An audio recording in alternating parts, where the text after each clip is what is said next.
শুভ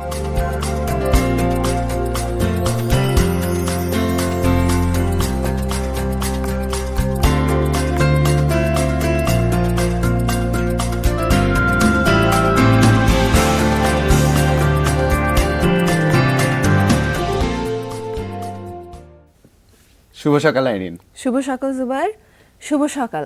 কেমন আছেন? আজ শুক্রবার, সাপ্তাহিক ছুটির দিন।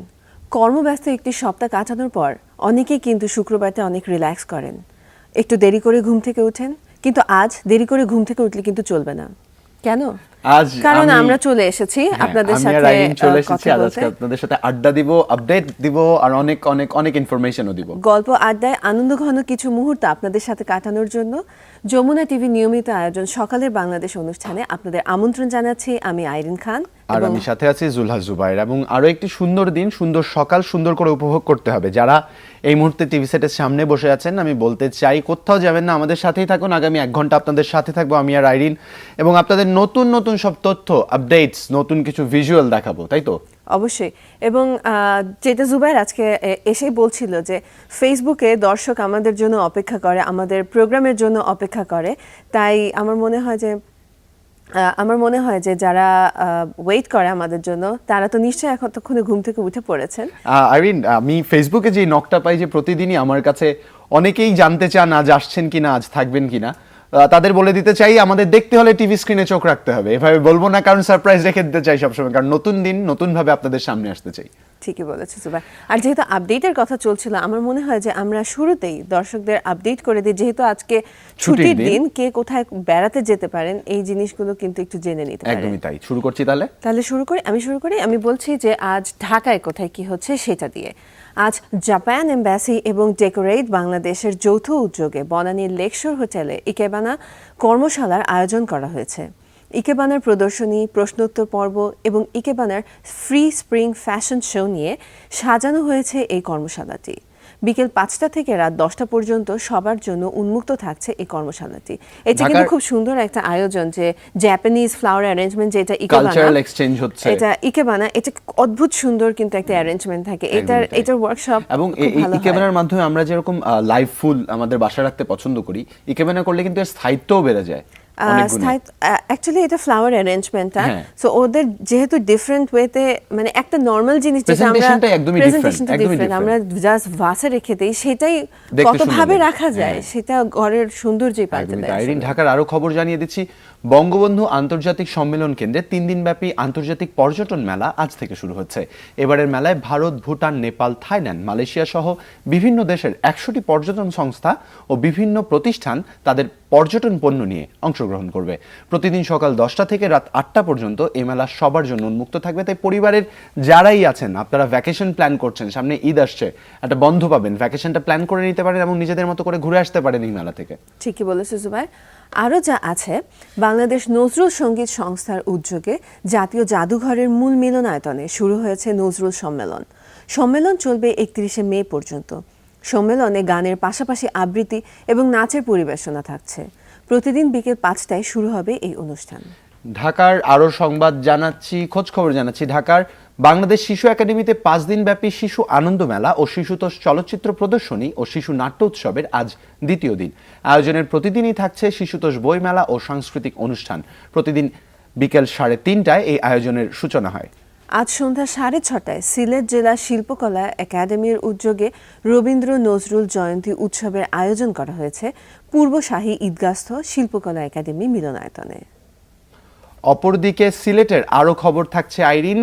এই মুহূর্তে আমার মনে হয় এই সিলেটের খবরগুলো তুমি জানিয়ে দিতে পারো, কারণ সিলেট থেকে তোমার কাছে অনেক রেসপন্স আসছে। সিলেট জায়গাটা আমার খুব পছন্দের, এবং গতকালকে আমরা কিন্তু সিলেট ঘুরে এসেছি। হ্যাঁ, আমরা গতকাল সিলেট দেখে এসেছি। আমার মনে হয় যে সিলেটবাসী আমাদের তোমার জন্য আমার কাছে অনেক রেসপন্সেস আসে। আপুর প্রেজেন্টেশন খুব ভালো লাগছে, আপুকে সুন্দর লাগছিল দেখতে। আশা করছি শুধু সিলেটবাসী না, সবার মন জয় করতে সক্ষম হব আমরা। একদমই তাই। আরো যা আছে সিলেটে আজকে, AMA মুহিত আন্তঃ উপজেলা ফুটবল টুর্নামেন্ট 2014 উদ্বোধন ও সাংস্কৃতিক অনুষ্ঠানের আয়োজন আছে আজ সিলেটে। বিকেল 3টায় প্রধান অতিথি থাকছেন মাননীয় অর্থমন্ত্রী আবুল মাল আব্দুল মুহিত। সিলেট জেলা স্টেডিয়ামে অনুষ্ঠিত হতে যাচ্ছে এই আয়োজন।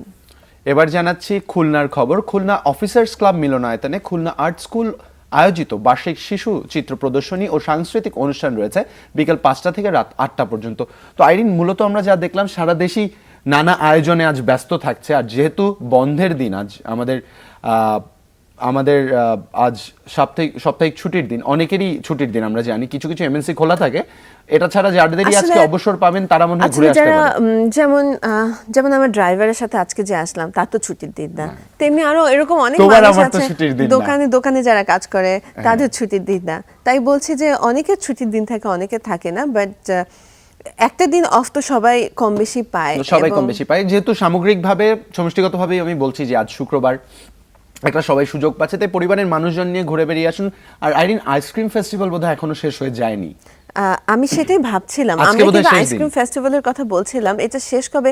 কারণ এত গরমে আইসক্রিম আর মানে এত ফ্লেভারের আইসক্রিম একটা জায়গায় যে সমারোহ, এই জিনিসটা তো মিস করার মতো না। যদিও আমি বিজি থাকার কারণে বা কাজ করার কারণে যেতে পারিনি, বাট আমি এখনো যদি এটা अवेलेबल থাকে। তোমার উইকেন্ড প্ল্যান কি? আজকে যেমন আমি ওই যে জাপানিজ ইকেবানা প্রদর্শনী ওটাতে যেতে চাই। আচ্ছা, ঠিক আছে। আমি বোধহয় আজ যদি আইসক্রিম ফেস্টিভ্যাল থাকে তাহলে আইসক্রিম ফেস্টিভ্যালে যাব। If you want you can join me. Of course. আমার দর্শক যারা আছেন তাদের বলে দিতে চাই আমি আইসক্রিম ফেস্টিভ্যালে থাকবো, যদি আজ চলে থাকে, মানে আজ যদি এই আয়োজন শেষ না হয়ে যায়, আমার সাথে আপনারাও যোগ দিতে পারেন। আরেকটি বিষয় আছে, আরো যারা বেড়াতে যেতে চান ফ্রেন্ডস কিংবা ফ্যামিলির সাথে, তারা আমার মনে হয় যে বিভিন্ন প্রেক্ষাগৃহে সুন্দর সুন্দর কিছু মুভি চলছে ঢাকায় বা ঢাকার বাইরে, এগুলো দেখে নিতে পারেন আপনারা। একদমই তাই। আর আরেকটি বিষয় যে সামনে যেহেতু ঈদ আসছে, বুটিকগুলো তাদের নিজেদের পসরা সাজিয়ে বসেছে WVI অডিটোরিয়ামে। আপনারা যারা চান WVI অডিটোরিয়াম ধানমন্ডি 27 নম্বরে, আপনারা যে নিজেদের পছন্দসই কাপড়গুলো বেছে নিতে পারেন। আর আরেকটা, আজকাল কিন্তু টাইম পাসের একটা লাইক বড় ওয়ে হচ্ছে ফাস্ট ফুড গুলোতে যাওয়া। কফি শপের কথা আমরা পঞ্চকে দেখেছি। এক্স্যাক্টলি। কফি, ইভেন আমরাও কিন্তু ব্রাঞ্চ দেখিয়েছিলাম ওখানে, কফি শপের কথা বলছিলাম যে সকালে কফি খাওয়ার কিন্তু একটা নতুন ট্রেন্ড চালু হয়ে গিয়েছে বাংলাদেশে। কিন্তু বাংলাদেশের প্রেক্ষাপটে আমরা কিন্তু সবসময় চা খেয়ে ইউজ টু ছিলাম, তাই না? এখন লাইক নতুন একটা ট্রেন্ড আসছে যে আজকাল মানুষ খুব কফি খায়। কিন্তু এখন কর্পোরেট লাইফ থেকে যেই সময়টুকু তারা কাজ শেষে পান, দেখা যায় অনেকেই চলে যান কলিগদের সাথে চিল করতে। আমার মনে হয় এটা কর্পোরেট না। যখন আমি যদি ক্যাফেগুলোতে যাই, আমি কিন্তু দেখছি যে ইয়াং স্টুডেন্ট যারা ইউনিভার্সিটি গোয়িং বা স্কুল গোয়িং তারাও আসছে। আমার মাঝে মাঝে মনে হয় যে কফি জিনিসটার সাথে কিন্তু এনভায়রনমেন্টের একটা কানেকশন আছে। সো আমাদের এনভায়রনমেন্টের সাথে কতটুকু কফি কন্টেইন করা পসিবল বা করা উচিত হবে, এই জিনিসটা উপরে আমার মনে হয় আমাদের কিছু অনুষ্ঠান হলে আমরা মনে হয় কাজটা করতে পারি। দর্শক, আজ 30শে মে সাবেক রাষ্ট্রপতি জিয়াউর রহমানের 33তম মৃত্যুবার্ষিকী। 1981 সালের এই দিনে চট্টগ্রামের সার্কিট হাউসের সেনাবাহিনীর কিছু বিপদগামী সদস্যের হাতে তিনি নিহত হন। জিয়াউর রহমানের মুক্তিযুদ্ধের অন্যতম সেক্টর কমান্ডার ও জেড ফোর্সের অধিনায়ক ছিলেন। বাংলাদেশের অন্যতম প্রধান রাজনৈতিক দল বাংলাদেশ জাতীয়তাবাদী দলেরও প্রতিষ্ঠাতা তিনি। বিএনপি এবং এর অঙ্গ সংগঠন এবং সহযোগী সংগঠনগুলো প্রতি বছরের মতো জিয়াউর রহমানের এই শাহাদাত বার্ষিকী পালন করে থাকে। এবছরও তার ব্যত্যয় ঘটছে না। এবছর দিনটি উপলক্ষে বিএনপির বিভিন্ন কর্মসূচিও পালন করছে। এই মুহূর্তে আমাদের সহকর্মী সামি আছে জিয়ার সমাধিস্থলে, সরাসরি চলে যাচ্ছি তার কাছে। সামি।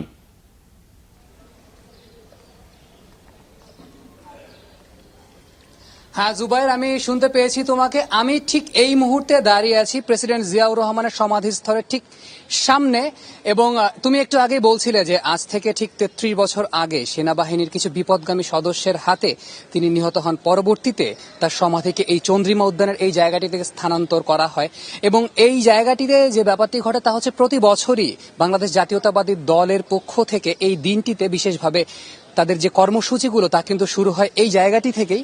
এবং এখন যেহেতু খুব সকাল, অর্থাৎ খুব সকালে আমরা চলে এসেছি, কিন্তু আয়োজন যা হচ্ছে এখন পর্যন্ত যা আমরা দেখতে পাচ্ছি যে এই জায়গাটি খালি রয়েছে, পরিচর্যা চলছে এবং সেই জায়গাটিতে ধোয়া মোছার কাজ চলছে। অর্থাৎ কিছুক্ষণ পর বিএনপি এবং এর অঙ্গ সংগঠন যেগুলো রয়েছে তারা এসে এই জায়গাটিতে জিয়ারতের মাধ্যমে, তার সমাধি জিয়ারতের মাধ্যমেই তাদের কর্মসূচি শুরু করবেন। এবং প্রতি বছরই সাধারণত যা হয় যে এই জায়গাটিকে কেন্দ্র করেই তাদের সকল আয়োজন শুরু হয়, এবং তার পরবর্তীতে বিভিন্ন জায়গাটিতে তাদের পার্টি অফিস এবং এছাড়াও অন্যান্য যে বিশেষ বিশেষ জায়গাগুলো রয়েছে সেই জায়গাগুলোতে বিশেষ বিশেষ কর্মসূচি পালন করা হয়। এবং এই জায়গাটিতে এখন এই মুহূর্তে আমরা দেখতে পাচ্ছি স্ক্রিনে যে কিছুটা পরিচর্যার কাজ চলছে। এখানে একটি শামিয়ানাও টাঙানো হয়েছে এবং ঠিক আমি যদি একটু পেছন দিকে আসতে চাই, পেছনে বেশ কিছু ব্যানার, প্যান্ডেল এবং ফেস্টুন টাঙানো হয়েছে এবং এই জায়গায় একটি অনুষ্ঠানেরও আয়োজন করা হয়েছে। যদিও আয়োজকদের এখনো খুব বেশি লোকজন এসে পৌঁছাননি, তবে এই জায়গাটি থেকে কিছু প্রেসিডেন্ট জিয়াউর রহমানের ব্যাপারে একটি আলোচনা অনুষ্ঠানও হতে পারে। এবং এখন পর্যন্ত যেহেতু অনেক সকাল, অনেকে এসে পৌঁছননি, কিন্তু একটু পরেই যা ঘটবে যে বিএনপি এবং এর অঙ্গ সংস্থানের অনেক লোকজন যারা রয়েছেন এবং বিভিন্ন পার্টির, বিএনপির কিন্তু অনেকগুলো অঙ্গ পার্টি রয়েছে, তারা কিন্তু চলে আসবে এই জায়গাটিতে এবং প্রেসিডেন্ট জিয়াউর রহমানের যে সমাধি রয়েছে তার জিয়ারতের মাধ্যমে তারা তাদের কর্মসূচি শুরু করবে। এবং তারা যে ব্যাপারটি ঘটবে যে পরবর্তীতে তারা তাদের অন্যান্য যে জায়গাগুলোতে তাদের যে কর্মসূচিগুলো নির্ধারিত করা রয়েছে সেই জায়গাগুলোতে তাদের কর্মসূচিগুলো পালন করবে। এবং এখন আপাতত এই জায়গাটিতে এই মুহূর্তে আমার কাছে এই ছিল সর্বশেষ খবর। জুবায়ের, ফেরত যাচ্ছি তোমার কাছে। ধন্যবাদ সামি, তুমি আমাদের সকালবেলা দেখিয়ে দিলে জিয়া রহমানের সমাধিস্থল থেকে। স্বাধীনতা যুদ্ধের অন্যতম নায়ক তিনি এখানে শুয়ে আছেন আজ এত বছর ধরে। শ্রদ্ধা রইল তার প্রতি এই দিনে, তাকে শ্রদ্ধার সাথে স্মরণ করছি। এখানে আমি একটা কথা বলতে চাই যে স্বাধীনতা যুদ্ধে ওনার অবদান নিয়ে বিভিন্ন সময় বিভিন্ন রকম কথা ওঠে, কিন্তু আসলে অবদান এবং এটা কিন্তু ইতিহাসও অনেকটা বিকৃত হয়ে আসে। তাই জাতি হিসেবে আমরা মাঝে মাঝে বিভ্রান্ত হয়ে যাই যে কোনটা সত্যি ঘটনা। আমার মনে হয় যে ইতিহাস বিকৃত না করে, কারণ ইতিহাস একটা জাতির জন্য খুব ইম্পর্ট্যান্ট, তাই ইতিহাস বিকৃত না করে আমার মনে হয় যে আসলে কার কি অবদান সেটা সবসময় মনে রাখা উচিত। আমরা আমাদের ইতিহাসের নায়কের মতোই রাখি, Exactly. তাদের বিতর্কিত না করার চেষ্টা করি। Exactly. দর্শক, কথা বলতে বলতে সময় হয়ে গেল একটি বিরতি নেয়ার। এই মুহূর্তে নিচ্ছি একটা ছোট্ট বিরতি, কোথাও যাবেন না, কিছুক্ষণ ফিরছি আবার আমাদের আয়োজন নিয়ে, সাথেই থাকুন।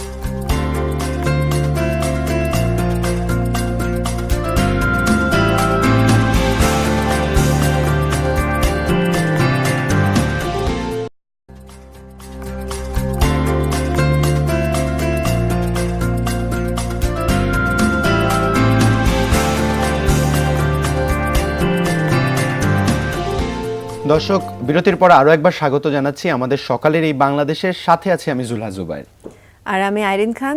দর্শক, আপনাদের সবসময় আমরা বলতে থাকি যে আপনারা আমাদের সাথে আপনাদের শেয়ার, আপনাদের মতামত কিভাবে দেখতে চান সকালের বাংলাদেশ, এগুলো শেয়ার করুন। একদমই তাই। এবং আরো আইরিন, জানতে চেয়েছিলাম যে আপনাদের কাছে সকাল কি রকম হয় দেখতে। আপনারা আপনাদের সকালটিকে আমাদের কাছে ছবি তুলে পাঠিয়ে দিতে পারেন। আপনাদের চোখে দেখা সকাল বা আপনার শিশু সন্তানের হাতে আঁকা সকাল আমাদের কাছে কিভাবে পাঠিয়ে দিতে হবে তা এক্ষুনি দেখিয়ে দিচ্ছি আপনাদের।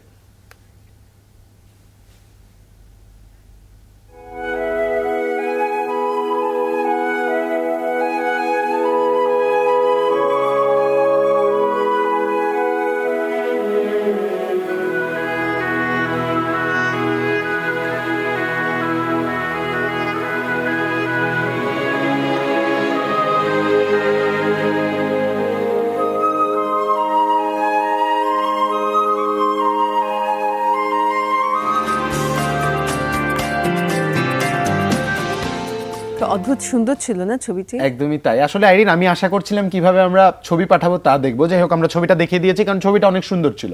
আর এই ছবিটি কে পাঠিয়েছে সেটা আমরা জেনে নিই। ছবিটি পাঠিয়েছে, এই ছবিটি হচ্ছে চিম্বুক বান্দরবনের একটি দৃশ্য, একটা সকাল হওয়ার দৃশ্য। অদ্ভুত সুন্দর লাগছিল যে একটা মিষ্টি আভা, যে লাইটিংটা এবং প্রকৃতির যে একটা ডার্ক কালার থেকে আস্তে আস্তে লাইটার হচ্ছে, অদ্ভুত সুন্দর ছিল ছবিটি। ছবিটি তুলেছেন আলোকচিত্রী রাজীব। তার ঠিকানা হচ্ছে তিনি রমনা ঢাকা থেকে পাঠিয়েছেন। একদমই তাই। খুবই সুন্দর একটি ছবি শেয়ার করেছেন। আর আমি একটা জিনিস যেটা শেয়ার করতে চেয়েছিলাম দর্শকদের সাথে, আমি পারিনি, তা হচ্ছে কিভাবে ছবিটি পাঠাতে হবে। তার জন্য আমি এখন বলে দিচ্ছি যে আপনারা আপনাদের হাতে থাকা মুঠোফোন কিংবা ক্যামেরা দিয়ে ছবি তুলে ফেলতে পারেন সুন্দর একটি সকালের বা সুন্দর সকালের যে কোনো মুহূর্ত, অথবা আপনার শিশু সন্তানের আঁকা ছবি, এবং পাঠিয়ে দিতে পারেন আমাদের ফেসবুক পেজে, যার অ্যাড্রেস facebook.com/সকালের বাংলাদেশ। এবং একটি অনুরোধ থাকবে আপনাদের কাছে, আপনারা যারাই ছবি পাঠাচ্ছেন একটু ভালো ক্যামেরা দিয়ে একটু ভালো রেজুলেশনের ছবি পাঠাবেন, কারণ আমরা ছবিগুলো দেখাতে চাই।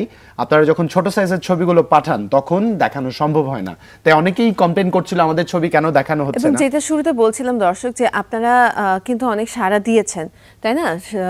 অনেক ছবি কিন্তু আমরা পেয়েছি আমাদের ফেসবুকে ইনবক্সে, অনেকে মেসেজ পাঠিয়েছে, আবার অনেকে আমাদের সাথে পার্সোনালিও শেয়ার করেছেন অনেক ছবি। সেগুলো আমরা কিন্তু আমাদের কর্তৃপক্ষকে দিয়ে দিয়েছি, এবং আমাদের আর কিন্তু বেশি দিন নেই, আর একদিন কি 2 দিন আছে, একদিন 2 দিন আছে, 1 মাসের আজকে শেষ এবং হতে। কালকে আছে 1 মাস শেষ হতে, এই কন্টেস্টটা শেষ হতে। এবং কাল দিন আমরা কাউন্ট করছি কি? কালকে তো 31st, তাই না? 31st, হ্যাঁ কালকে আমরা অবশ্যই, কাউন্ট করছি, কাল অবশ্যই। পর্যন্ত শেষ দিন থাকছে। কাল পর্যন্ত শেষ দিন থাকছে, এবং আমরা বাছাইকৃত সবচেয়ে সুন্দর ছবিটিকে নিয়ে আপনারা যিনি পাঠিয়েছেন তার সাথে আমরা আড্ডা দেওয়ার একটি সুযোগ পাবো।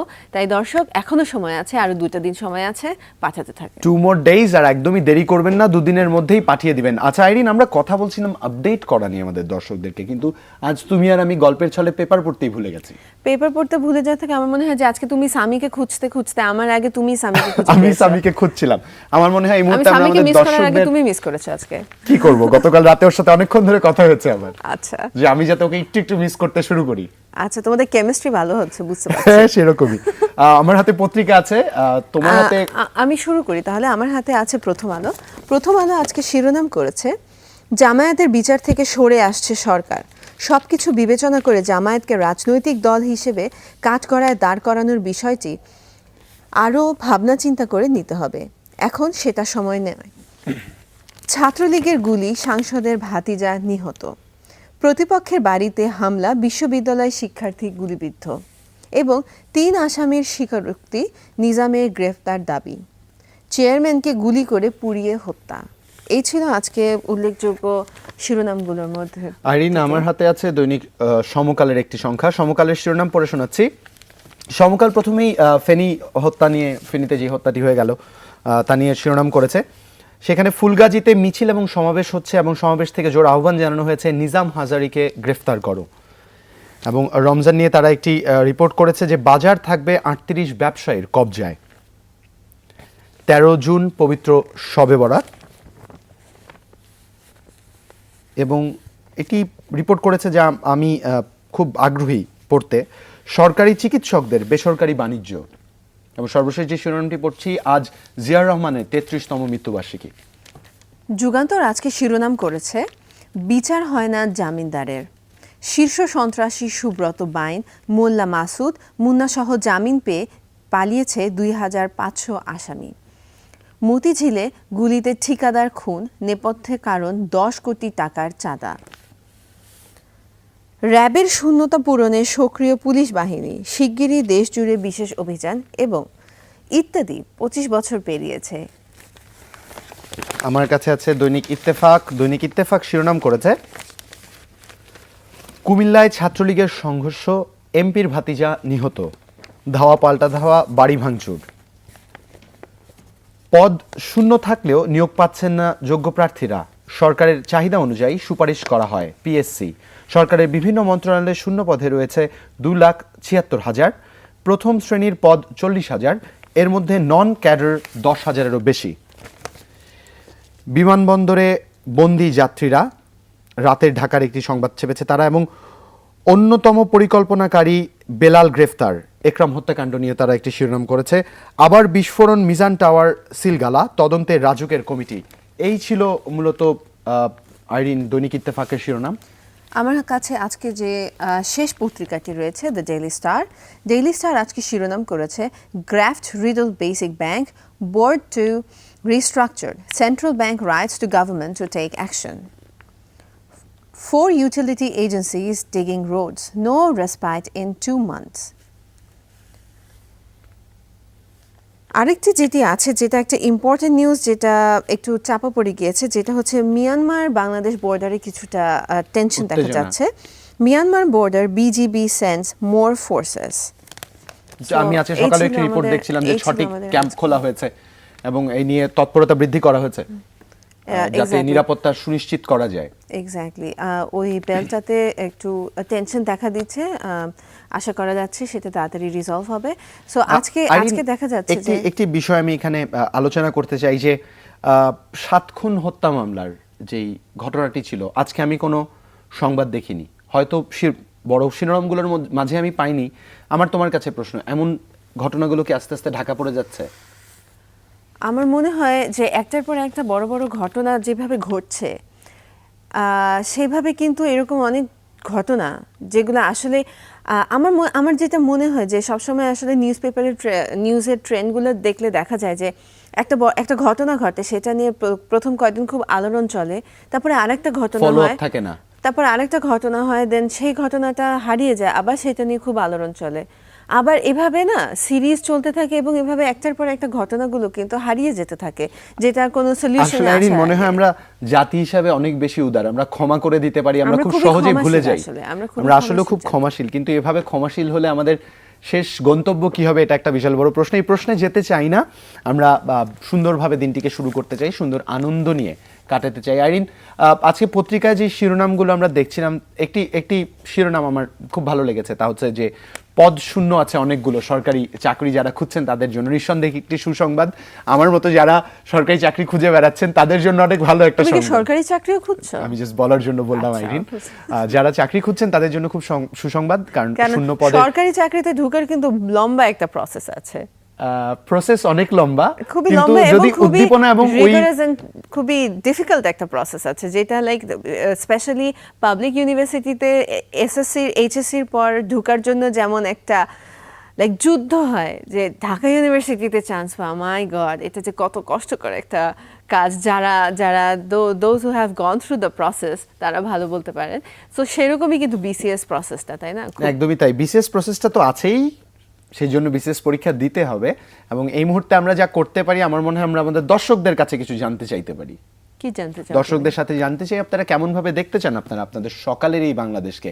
আপনাদের মনের জানা কথাগুলো আমাদের ফেসবুক পেজে শেয়ার করতে পারেন, শেয়ার করে আমাদের জানিয়ে দিন আপনারা কিভাবে আপনাদের সকালটি দেখতে চান, আপনারা নতুন কি সংযোজন দেখতে চান, এবং আপনারা আপনাদের মতামতের প্রেক্ষাপটে আমাদের পরিবর্তন দেখছেন কিনা, এই ফিডব্যাকটিও আপনারা আমাদের দিতে পারেন। দিতে করলে যা করতে হবে তা হচ্ছে ফেসবুকে লগ ইন করতে হবে, ফেসবুক অ্যাড্রেস facebook.com/সকালের বাংলাদেশ। এক্স্যাক্টলি। আমার মনে হয় যে ফেসবুকে যেটা এখন সোশ্যাল মিডিয়াটা এখন কিন্তু কমিউনিকেশনের জন্য খুব ইম্পর্ট্যান্ট, তাই আসলে যে আমরা অনেক কথা বলি, অনেক রকমের ইনফরমেশন দিই, এটা আপনাদের জন্য কতটুকু কার্যকর হচ্ছে বা কতটুকু আপনারা পছন্দ করছেন, এই ফিডব্যাকটাও দিতে পারেন, অথবা আর কি আপনারা জানতে চান বা রেগুলার লাইফে সোশ্যাল, পলিটিক্যাল, ইকোনমিক বা পার্সোনাল, সাইকোলজিক্যাল এরকম যে কোনো ইস্যুস নিয়ে আপনারা যদি কোনো বিশেষ প্রতিবেদন জানতে চান বা কোনো তথ্য জানতে চান, আমাদেরকে লিখে জানাবেন। আমরা চেষ্টা করব, আমাদের সাধ্যমতো চেষ্টা করব আপনাদেরকে সেই জিনিসগুলো দেখানোর। দর্শক, এই মুহূর্তে নিতে হচ্ছে ছোট্ট আরেকটি বিরতি, ঘড়ির কাঁটা বলে দিচ্ছে বিরতির সময় হয়ে গেছে। কোথাও যাবেন না, আমাদের সাথেই থাকুন, ফিরছি এক্ষুনি।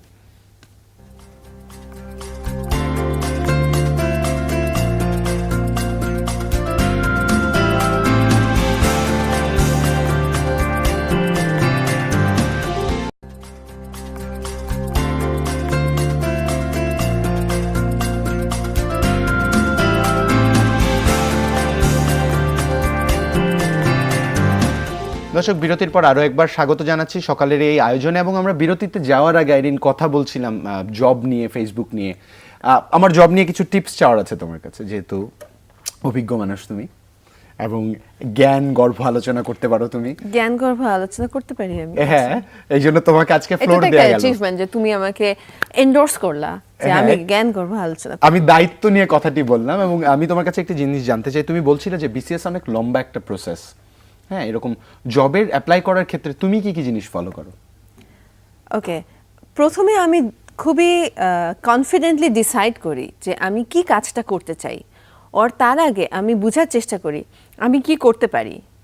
প্রথমে দেখতে হবে যে আমি কি করতে পারি, দেন আমি যেটা করতে পারি সেটার সেক্টর কি, দেন সেই সেক্টরে আমি এক্স্যাক্টলি কোন জায়গাটায় ফোকাস করতে চাই, দেন ওই ফোকাসে কোন কোন অর্গানাইজেশন কাজ করছে, সেই অর্গানাইজেশনগুলোতে কোন পোস্টে আমি অ্যাপ্লাই করতে চাই, এই জিনিসগুলো আসলে দেখে দেন এটা একটা পুরো প্রসেস। বাট নিজেকে আপডেটেড করার প্রসেসটাও তো আছে, নিজেকে সব এটার জন্য সারা কিন্তু বিশ্বে কি নিজেকে ঘটছে আপডেট করতে হয়।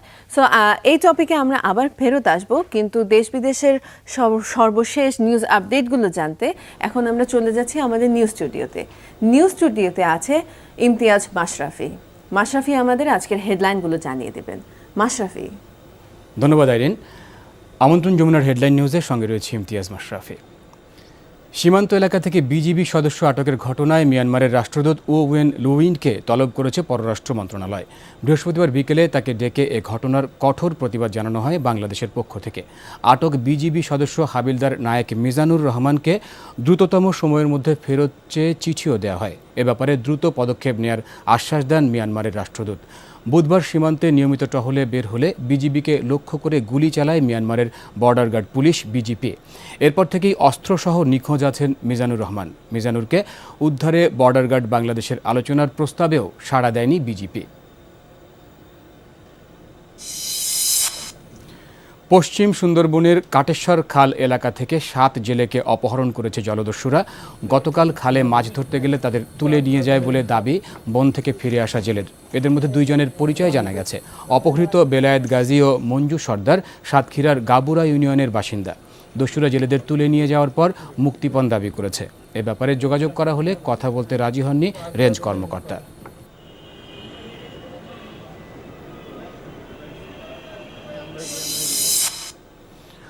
অনিয়মের জন্য বেসিক ব্যাংকের পরিচালনা পর্ষদের বিরুদ্ধে ব্যবস্থা নিতে অর্থ মন্ত্রণালয়ে চিঠি দিয়েছে বাংলাদেশ ব্যাংক।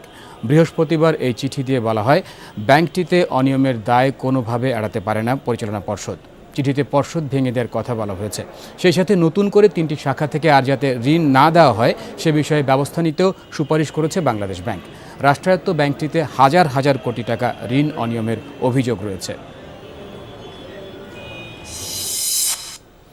বিএনপির প্রতিষ্ঠাতা ও সাবেক রাষ্ট্রপতি জিয়াউর রহমানের 33তম শাহাদাত বার্ষিকী আজ। 1981 সালের এই দিনে চট্টগ্রামের সার্কিট হাউসে একদল বিপদগামী সেনা সদস্যের হাতে শাহাদাত বরণ করেন তিনি। মুক্তিযুদ্ধের সক্রিয় অংশগ্রহণের পর বাংলাদেশের রাজনীতিতে জিয়াউর রহমানের আবির্ভাব 1975 সালের বঙ্গবন্ধু সপরিবারে নিহত হবার পর। তৎকালীন সেনাবাহিনীর উপপ্রধান জিয়াকে ক্ষমতার কেন্দ্রবিন্দুতে নিয়ে আসে 7ই নভেম্বর সিপাহী জনতার বিপ্লব। নানা ঘটনা প্রবাহের মধ্যে 1977-এর 21 এপ্রিল হা-না ভোটের মাধ্যমে বাংলাদেশের রাষ্ট্রপতি নির্বাচিত হন জিয়াউর রহমান।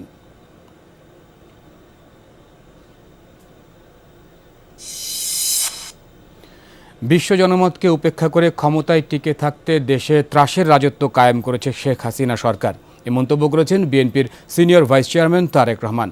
জিয়া রহমানের 33তম মৃত্যুবার্ষিকী উপলক্ষে লন্ডনে যুক্তরাজ্য বিএনপির আলোচনা সভায় তিনি অভিযোগ করেন, নারায়ণগঞ্জের 7 খুনের ঘটনায় প্রধানমন্ত্রী নিজেই জড়িত। তারেক রহমান বলেন, সাম্প্রতিক গুম খুনের সাথে র্যাব জড়িত, তাই অবিলম্বে সংস্থাটির বিলুপ্তি দাবি করেন তিনি। বিএনপির সিনিয়র ভাইস চেয়ারম্যান বলেন, মুক্তিযুদ্ধ পরবর্তী সময়ে শেখ মুজিবুর রহমান রক্ষী বাহিনী দিয়ে কয়েক হাজার মানুষকে গুম ও খুন করেছিলেন। শেখ হাসিনাও সেই রক্ষী বাহিনীর মতোই ব্যবহার করছেন র্যাবকে। আগামী 13 জুন শুক্রবার দিবাগত রাতে সারা দেশে উদযাপিত হবে পবিত্র শবে বরাত। বৃহস্পতিবার সন্ধ্যায় বাইতুল মোকাররমে ইসলামিক ফাউন্ডেশনের সভাকক্ষে জাতীয় চাঁদ দেখা কমিটির সভায় এ সিদ্ধান্ত হয়। সভায় বলা হয়, বাংলাদেশের আকাশে বৃহস্পতিবার কোথাও 1435 হিজরি সনের পবিত্র শাবান মাসের চাঁদ দেখা যায়নি। ফলে আজ 30 মে রজব মাস 30 দিন পূর্ণ হবে। একই সঙ্গে 31 মে থেকে পবিত্র শাবান মাসের গণনা শুরু হবে। সেই হিসাবে 13 জুন দিবাগত রাতে পবিত্র শবে বরাত উদযাপিত হবে।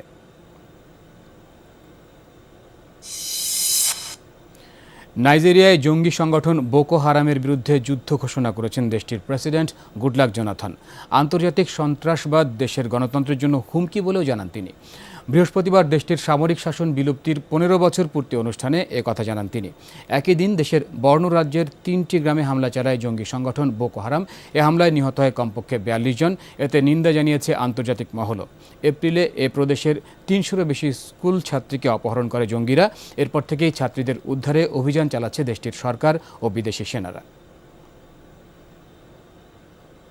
এই ছিল এখনকার মতো। ফিরে যাচ্ছি সকালের বাংলাদেশে আইরিনের কাছে। ধন্যবাদ। ধন্যবাদ মাশরাফি, আমাদেরকে দেশ বিদেশের বিভিন্ন খবর দিয়ে আপডেট করার জন্য। নিউজে যাওয়ার আগে আমরা কথা বলছিলাম জব মার্কেটে কথা বলে, তুমি বলছিলে যে আমি কিভাবে প্রিপারেশন নিই বা সো এই কথাটি শেষ করে নিই যে আমি অ্যাপ্লাই করি, যে দেন আমি বললাম যে প্রথমে শর্ট লিস্ট করি আমি কোথায় যেতে চাই, কোথায় অ্যাপ্লাই করতে চাই। দেন রিকোয়ারমেন্ট অনুযায়ী আমি আমার সিভিটাকে রেডি করি, কারণ আমার কি কি opportunities আছে আমি সব দেখি। এক্সপিরিয়েন্স কিন্তু সবসময় দিতে হয় দিতে না, হয় না। অ্যান্ড সব এক্সপিরিয়েন্সের উপর সবসময় হাইলাইট করতে হয় না, বা তোমার কি কি স্কিলস আছে সেগুলোর উপরে সবসময় হাইলাইট করার দরকার হয় না, এটা জব ডেসক্রিপশন বুঝে হয়। দেন একটা কভার লেটার খুব ইম্পর্টেন্ট, যে কেন তুমি এই অর্গানাইজেশনটাতে Join অ্যাপ্লাই করতে করছো চাও। এবং কেন তুমি একজন রিসোর্স পারসন, যে তোমাকে কেন নিবে। You have to sell yourself properly. So এই প্রসেসগুলো দেখে যদি কেউ যদি এফর্টটা দেয় যাতে অর্গানাইজেশনের অথরিটি বুঝে যে না এই মানুষটা খুব ইন্টারেস্টেড, তখনই আসলে আমার ক্ষেত্রে আইরিন যেটা হয় যে shortlisted হয়। whenever I prepare a CV and submit it somewhere, মানে আমার কাছে কল আসছে, ইন্টারভিউ দিতে গেছি, বেশ ক জায়গায় ইন্টারভিউ দিয়েছি, এবং মজার বিষয় হচ্ছে whenever I go for a particular post, মানে ওনাদের কেন জানি মনে হয় এটা থেকে if I would like to join them in the marketing sector, মানে এই বিষয়টা আসে। তো তুমি আসলে এইরকম ভালো কথা বলতে পারো, তো আমার মনে হয় এই কারণে তোমাকে দিয়ে মার্কেটিং এর কাজ ভালো হবে। আচ্ছা ঠিক আছে, আমাদের সেটাই যাই আর আছে এটা আমরা পরের জন্য রেখে দিলাম, এটা অফেয়ারে তোমার সাথে আমি ডিসকাস করব। অবশ্যই। আর তুমি বলছিলে যে তোমার আজকাল স্বামীর সাথে অনেক কথা হয়, আর স্বামী তো তুমি কিছুক্ষণ আমাকে আগে ছেড়ে- তোমাকেও খুঁজছিল। না, কখন খুঁজলো? তুমি তো আজকে আমাকে বাদ দিয়ে স্বামীর কাছে চলে গেলে। তাই স্বামী এখন কোথায় আছে? ও সকাল সকাল যে চন্দ্রিমা উদ্যানে ছিল, এবং আজকের আবহাওয়াটা কিন্তু খুব সুন্দর, একদমই সকাল সুন্দর, সকাল হ্যাঁ। খুবই স্নিগ্ধ। তেমন রোদ নেই, স্নিগ্ধ। খুব স্নিগ্ধ একটা আবহাওয়া আছে। তো আমার মনে হয় স্বামী ওখান থেকে কোথায় গিয়েছে সেটা আমাদের জানা দরকার।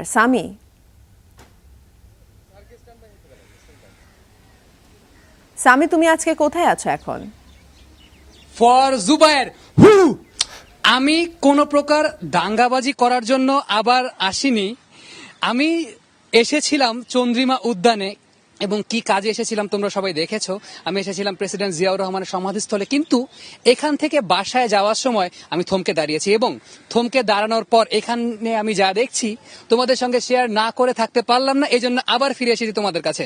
এবং এই জায়গাটিতে যা হয় তা হচ্ছে যে বিশাল একটি এরিয়া জুড়ে এখানে মানুষজন সকালবেলা এসে ব্যায়াম করেন, মার্শাল আর্ট শেখেন, ব্যাডমিন্টন খেলেন, ফুটবল খেলেন, এবং অন্যান্য যে সমস্ত শারীরিক কসরত রয়েছে সেগুলো করার চেষ্টা করেন। আপনারা স্ক্রিনে দেখতে পাচ্ছেন সারিবদ্ধভাবে যারা মার্শাল আর্ট শিখতে চান তারা এসে দাঁড়িয়ে আছেন। আপনাদের মধ্যেও যারা আসলে মার্শাল আর্ট শিখতে চান তারা চলে আসতে পারেন ঠিক এই জায়গাটিতে, এবং একেবারে নিয়মতান্ত্রিক উপায়ে এখানে মার্শাল আর্ট শেখানো হচ্ছে। কিছুক্ষণ আগে যখন জুবাইর এবং আইরিন কথা বলছিল তখন দেখছিলাম যে কত কঠিনভাবে তাদেরকে ওয়ার্ম আপ করানো হচ্ছে, অর্থাৎ এই যে এক্সারসাইজ অথবা এই যে মার্শাল আর্টের যে মূল পর্ব তা শুরু করার আগে ওয়ার্ম আপ পিরিয়ডটা কিন্তু খুব কঠিন। যদিও জুবাইরকে আমি কোনো কাজে ওয়ার্ম আপ পিরিয়ডে খুব বেশি সিরিয়াস হতে দেখি না। যাই হোক, জুবাইর এক্ষেত্রে শিক্ষা নিতে পারেন, কিন্তু এখন প্রশিক্ষণ চলছে। এর ফাঁকে যদি আমরা যিনি প্রশিক্ষণ দিচ্ছেন তার সঙ্গে একটু কথা বলি। স্যার, শুভ সকাল আপনাকে। শুভ সকাল।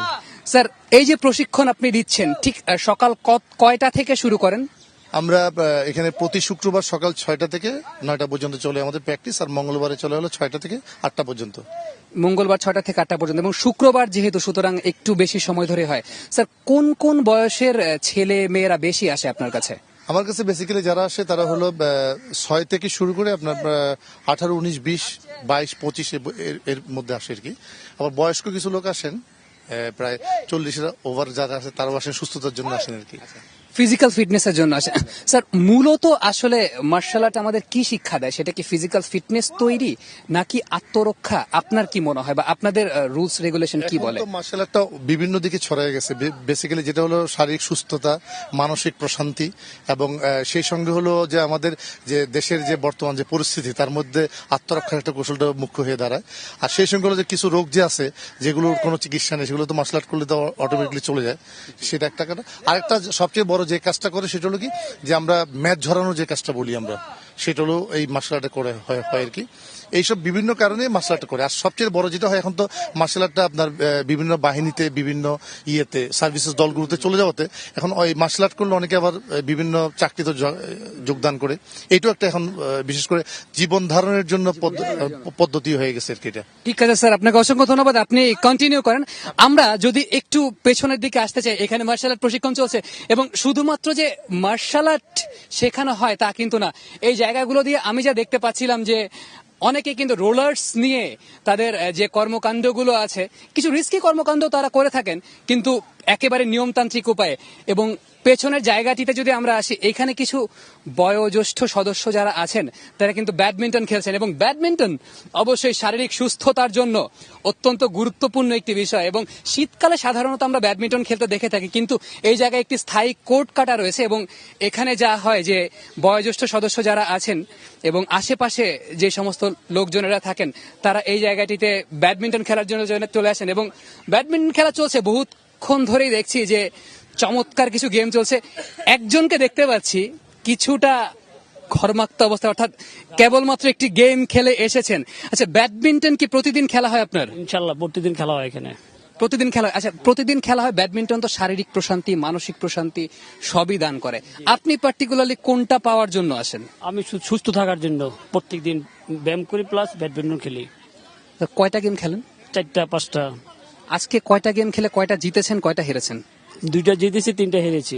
2টা জিতেছেন, 3টা হেরেছেন, অর্থাৎ উনি খুব সত্যবাদী একজন খেলোয়াড়, স্পোর্টসম্যান স্পিরিট বলে কথা, এবং এটি আসলে হওয়া উচিত। উনি 2টি গেম জিতেছেন এবং 3টি গেম হেরেছেন। এবং আমরা যদি একটু পেছনের দিকটায় আসতে চাই, এই জায়গাটিতে যার হয়েছে যে এই পেছনের জায়গাটিতে অনেকেই কিন্তু ক্রিকেট খেলছেন, ফুটবল খেলছেন, এবং সেই সঙ্গে কিছু নারী সদস্য যারা আছেন, অর্থাৎ সকালবেলা উঠে ব্যায়াম করা কিন্তু নারী পুরুষ সকলের জন্যই কিন্তু খুব গুরুত্বপূর্ণ একটি বিষয়। আমরা যদি একজনের সঙ্গে একটি কথা বলতে চাই, আন্টি, প্রতিদিন সকালে কি আপনার চলে আসা হয় এই জায়গাটিতে? আসলে আমি ওরকম আসতে পারি না, আমার 2টা বাচ্চা, তো ওই 2টা বাচ্চাকে টেক কেয়ার করতে হয়। একটাকে আসাদ গেট কোচিং এ দিয়ে আসলাম, একটা রেডি বাসায় নূরজাহান রোড নিয়ে যাব। আমি আসি, চেষ্টা করি আসার জন্য। আচ্ছা, যতটুকু পারেন প্রতিদিন চেষ্টা করেন, এবং এই যে সন্তানদেরকে স্কুলে বা কোচিং এ দিয়ে আসার পরও এই জায়গাটিতে খানিকটা সময় আপনি কাটিয়ে যান। আসতে মন চায় কিন্তু আসলে সবসময় হয় না, যেমন আজকে একটু সময় বের করে আসলাম। আচ্ছা, আজকে একটু আমি দেখতেই পেয়েছি আপনি কেডস পরে এসেছেন, অর্থাৎ শুধুমাত্র যে পুরুষ সদস্য যারা আছে বা বাচ্চা সদস্য যারা আছে তারা না, ঘরের যারা নারী সদস্য আছেন, গৃহিণী যারা আছেন, তারাও কিন্তু চলে আসেন এই জায়গাটিতে। এবং যেটি বলছিলাম যে খুব সুন্দর একটি জায়গা, মনোমুগ্ধকর একটি পরিবেশ। এই পরিবেশে আসলেই আসলে মনটাই ভালো হয়ে যায়। পেছনে ক্রিকেট খেলা চলছে, ফুটবল খেলা চলছে। জুবায়ের, আইরিন, তোমরা দুজনেই খুব ভালো মতো জানো আমি কতটা ক্রিকেট ফ্রিক। আমি এই মুহূর্তে লোভ সামলাতে পারছি না, পেছনে গিয়ে আমি একটু পরেই ক্রিকেট খেলা শুরু করে দেব। তোমরা তোমাদের শো কন্টিনিউ করো, স্টুডিওর এসির বাতাসে বসে থাকো, আমি এই প্রাকৃতিক বাতাস উপভোগ করতে করতে একটু ক্রিকেট খেলে আসি। ফিরে যাচ্ছি স্টুডিওতে। ধন্যবাদ স্বামী, আমাদেরকে এত সুন্দর একটি সকাল, সুন্দর একটি জায়গা দেখিয়ে দিলে, এবং সকালে কত রকমের ফিটনেসের জন্য কত রকমের অ্যাক্টিভিটিসে মানুষ ইনভলভ থাকে আমরা সেটাও জেনে নিলাম। আসলে আমি যেহেতু সকাল মর্নিং পারসন না, তাই আমি যেহেতু গিয়ে এরকম পার্কে গিয়ে টাইম স্পেন্ড করি না, সো আমার জন্য আমার মনে হয় যে হয়তো অনেকেই যায় না, কিন্তু এই জিনিসগুলো দেখলে মনে হয় যে আসলে সব বয়সে সবাই কিন্তু যান, আসলে এবং এটা আইরিন, কিন্তু আমি ফিটনেসের জন্য খুব ইম্পর্টেন্ট। আমি ধন্যবাদ দিতে চাই সামি আঙ্কেলকে, কারণ সামি আঙ্কেল আমাদের এত সুন্দর করে সকালের একটি দৃশ্য দেখিয়ে দিয়েছেন। সকাল সকাল যদিও সে আমাদেরকে আমাকে প্রকৃতি ফিটনেসের থেকে কথা ঘুরিয়ে বলছিল, আমি এখন ওর থেকে অনেক বেশি ফিট। দর্শক, আপনাদের সাথে আজ যখন সংবাদপত্র পড়ছিলাম তখন একটি সুন্দর নিউজ আমরা শেয়ার করেছি যে আজ একটি বিশেষ অনুষ্ঠানের 25 বছর পূর্তি হতে যাচ্ছে। নন্দিত ম্যাগাজিন অনুষ্ঠান, আইরিন, নন্দিত ম্যাগাজিন অনুষ্ঠান ইত্যাদির আজ কিন্তু 25 বছর পূর্তি। ইত্যাদির ব্যাপারটা কিন্তু আসলে অন্যরকম, তাই না? একদমই তাই। ছোটবেলা থেকে ইত্যাদি দেখে বড় হওয়া, তো ইত্যাদির সাথে একটা অন্যরকম ইত্যাদি মানে connection। লাইক টিভি স্ক্রিনের সামনে পুরো ফ্যামিলি নিয়ে। একদমই। আমি দর্শকদের সাথে একটু এই আনন্দটা ভাগাভাগি করে নিতে চাই। দর্শক, নন্দিত ম্যাগাজিন অনুষ্ঠান ইত্যাদির 25 বছর পূর্তি হচ্ছে আজ। 25 বছর ধরে একটি অনুষ্ঠানের মধ্য দিয়ে যিনি চুম্বকের মতো করে সারা দেশের মানুষকে ধরে রেখেছেন, তার নাম হানিফ সংকেত। আর তাই ইত্যাদি এবং হানিফ সংকেত আজ সমার্থক। এতদিন ধরে মানুষের আস্থা ধরে রাখার মূল মন্ত্র অনুষ্ঠানটির কন্টেন্ট ডিজাইন। হানিফ সংকেত সব সময় তার স্টোরি লাইন আপে এমন কিছু ব্যক্তি এবং তার কাজকে তুলে ধরেছেন প্রচার হওয়ার আগ পর্যন্ত মানুষ যা সেইভাবে জানতই না। গ্রাম বাংলার সেই সব মানুষদের কণ্ঠ আর হাসিমুখী ইত্যাদিকে আজ এই পর্যায়ে নিয়ে এসেছে। এটি কি জনপ্রিয়তার একমাত্র রহস্য? আইরিন, তোমার কাছে কি মনে হয়? আমার মনে হয় সেটা আমরা একটু জেনে নিই আমাদের এই প্রশ্নের উত্তরটা কি হতে পারে? আমরা প্রশ্নের উত্তর জেনে নিব। প্রশ্নের উত্তর জেনে নেওয়ার জন্য আমাদের যা করতে হবে, আজ যেহেতু 25 বছর পূর্তি, আমাদের চ্যানেল জুড়ে এবং অন্যান্য চ্যানেল জুড়ে অনেক আয়োজন থাকবে ইত্যাদির। আর আপনি টুক করে আপনার হাতের কাছে থাকা পেপারটা দেখে নিতে পারেন যে এই আয়োজনের কি কি থাকছে, আজ 25 বছর কিভাবে উদযাপিত হচ্ছে, হানিফ সংকেত কি করে এই 25 বছর সেলিব্রেট করছেন। আপনি পেপারটা দেখতে থাকুন, আমরা নিয়ে নিচ্ছি বরঞ্চ ছোট্ট একটা বিরতি। ছোট্ট বিরতি নিচ্ছি, কোথাও যাবেন না, সাথেই থাকুন, ফিরছি কিছুক্ষণের মধ্যে।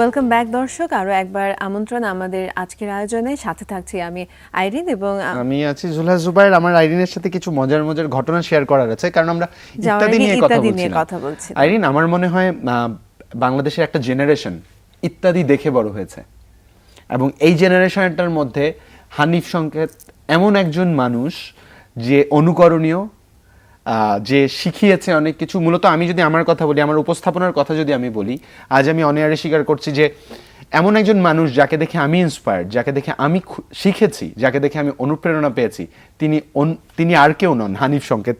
এবং তার কথা বলার যে ধরন, ছোটকাল থেকে এটা ফলো করতাম। আমার এখনো মনে আছে আইরিন, ছোটকাল থেকেই ফলো করে আয়নার সামনে দাঁড়িয়ে উনি যেভাবে উপস্থাপনা করতেন এভাবে বলার চেষ্টা করতাম। এবং আজ আলহামদুলিল্লাহ আমি আমার উপস্থাপনা যত দূরই, সম্পূর্ণটাই তার অবদান। আসলে ইত্যাদি নিয়ে আমার অবজারভেশনটা কিন্তু আরেকটু অন্যরকম, এবং আমার শেয়ারিংটা আরেকটু অন্যরকম হবে। ইত্যাদি এমন একটি অনুষ্ঠান যে এত 25 বছর ধরে চলছে, এবং ইত্যাদির যে টাইটেল সংটা, এটা কিন্তু একটা সমাজের সমস্ত অ্যাসপেক্ট কভার করে। এবং এই এক ঘন্টার যে কন্টেন্টটা থাকতো, এই জিনিসটা কিন্তু সমাজের সবগুলো লেভেলকে টাচ করতো, সবগুলো ইস্যুস টাচ করতো। এই একটা প্রোগ্রাম যেটা বাড়িতে ডোমেস্টিক হেলথ থেকে শুরু করে একদম আমার দাদা দাদি পর্যন্ত, চাচা চাচি পর্যন্ত আমরা সবাই মিলে দেখতাম। শুধু একটা প্রোগ্রাম, এটা এন্টারটেইনমেন্ট না, এটা ছিল ইনফোটেইনমেন্ট। খুবই ইনফরমেটিভ ছিল যে সমাজে কোথায় কি হচ্ছে। এই যে এটা কিন্তু অনেক সময় অনেকজনকে ইন্সপায়ার করতো। আমার মনে আছে যে মাঝে মাঝে কিছু রিক্সায় চড়তাম, রিক্সাওয়ালারা সুন্দর গান গেয়ে আমাকে জিজ্ঞেস করতো, আপা গানটা কেমন হচ্ছে। ইত্যাদিতে নাকি এরকম অনেক ট্যালেন্ট নেয়, তো আশা করি যে একদিন আমি ইত্যাদিতে যাব। একদমই তাই আইরিন, আমি এরকম আমরা তো অনেকেই দেখেছি, আমরা আসলে সবাই, আমরা দর্শক যারা আছি, আমরা সবাই এর সাক্ষী যে ইত্যাদি আমাদের এই দেশকে অনেক গুণী শিল্পীকে উপহার দিয়েছেন। আইরিন, আমরা যেহেতু কথা বলছিলাম আমার ইন্সপিরেশন নিয়ে, আর এই মুহূর্তে আমি আমার দর্শকদের সাথে আমার ইন্সপিরেশন হানিফ সংকেতের বলা কিছু কথা শেয়ার করতে চাই। শুনে নিচ্ছি তার কথাগুলো। সবকিছু তো তার রহস্য থাকে না, আর এখানে রহস্য খোঁজাটা ঠিক নয়। আসলে বিষয়টি হচ্ছে যে আমি যে কাজগুলো করি এগুলো একটা দায়বোধের জায়গা থেকে করি, আর আমি মনে করি যে প্রতিটি শিল্পীরই একটা কমিটমেন্টের একটা দায়বোধের জায়গা থাকা উচিত। আর যখনই দায়বোধ আসবে আর সেই লোকটির প্রতি দর্শকের একটি আকাঙ্ক্ষার সৃষ্টি হবে, সে তাকে বুঝতে হবে যে দর্শকের সঙ্গে তার সম্পর্কটা কী। আমি একটি নীতিতে বিশ্বাস করি যে আমাদের জন্য দর্শক নয়, দর্শকের জন্য আমরা।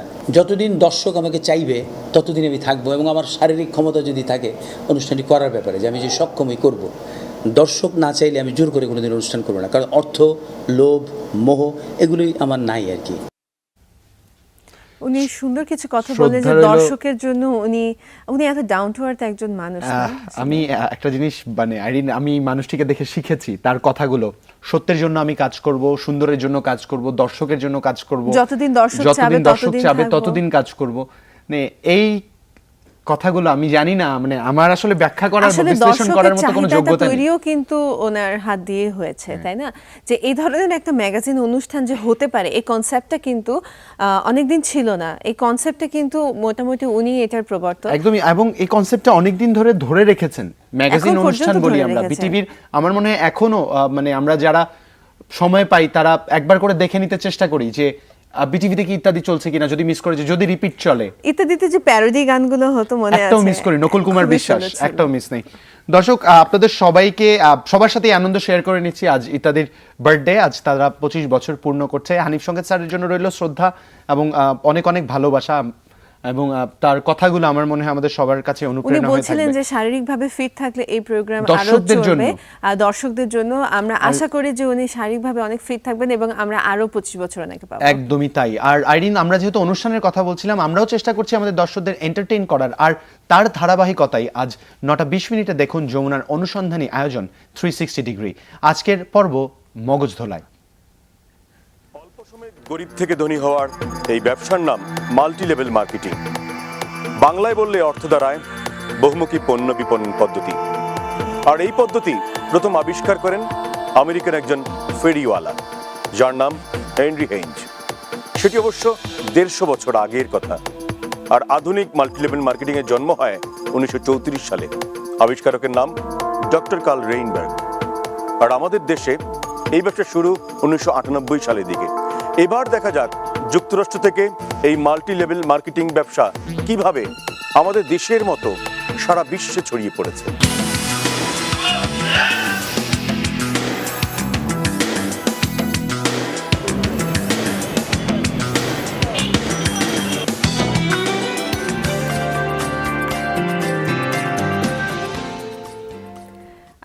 আইরিন, আমরা দেখছিলাম আজকের 360 ডিগ্রির প্রত্যেকটা এপিসোড কিন্তু খুবই ইন্টারেস্টিং হয় ইন্টারেস্টিং।